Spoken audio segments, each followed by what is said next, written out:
Coming up, the end of an American dream for a Maryland city, tuning out violence in the media, and a non-conforming musical megastar returns to her Maryland roots. All next, Inside Maryland.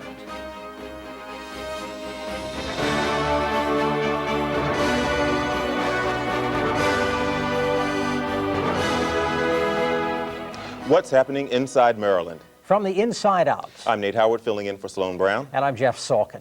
Our focus this week, a Nova special. From age 2.5, she was playing the piano, and by age 4, composing scores. She is artist Tori Amos. Many of her formative years were spent here in Maryland, and she recently returned home and spoke with Inside Maryland, Scott Heilman. And Scott joins us now with the story. Scott.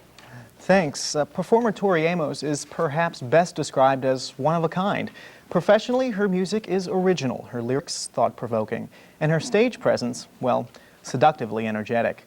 But Tori also shared a very personal side with me when we talked, one revealing a woman in search of reasons to continue creating music, the one act that she says always brings her pleasure. Charismatic, energetic, powerful. All words to describe artist Tori Amos. 6 years studying at Peabody Institute paired with other early Maryland influences helped build strong foundation for this national recording artist. I draw a lot from when I was a child. I think those memories, I can remember that better than I remember last week. I don't remember last week very well, but I remember sounds and smells and autumn and hearing Jimi Hendrix for the first time. I remember things like that, and that my mother was making corn on the cob, and just things like that. Crab feasts, I remember that. When Amos burst onto the music scene in 1992 with her release of Little Earthquakes, it was obvious that she was creating an utterly unique form of music. Looking for a savior beneath these dirty sheets. When I'm playing alone, even in sound check, it's nothing, it doesn't have the amp.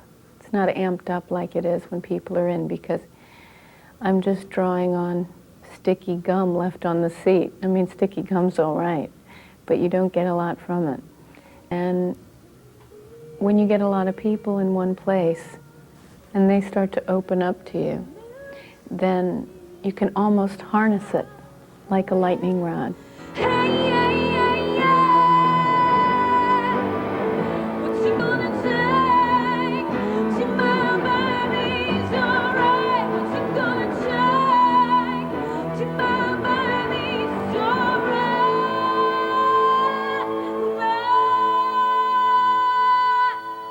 Things are kind of looking up in my life.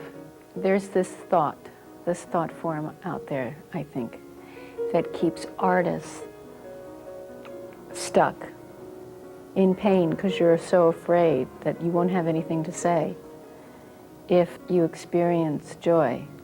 And I think so few have experienced joy. How do we know if they're going to be any good artists? Because I don't know any artists that have experienced any joy. Tori Amos began as many popular artists do, as rather an underground cult favorite with her fans. But now, with all of her albums having reached platinum status, her music is featured on radio stations across the country, including locally on WHFS. I'm Johnny Riggs. Hi, Johnny. Hi. Hi, Tori. That's Tori. The Tori fans are just, yeah, they're obsessive, and they call all the time.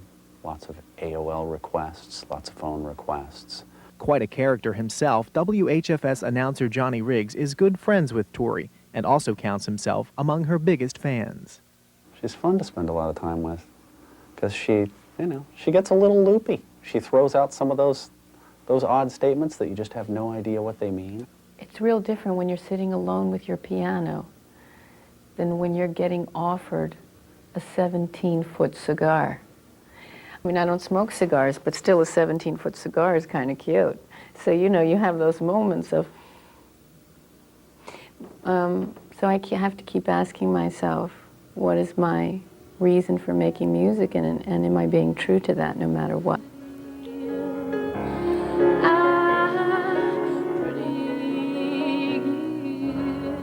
To really have a good story, You have to not be afraid to go anywhere.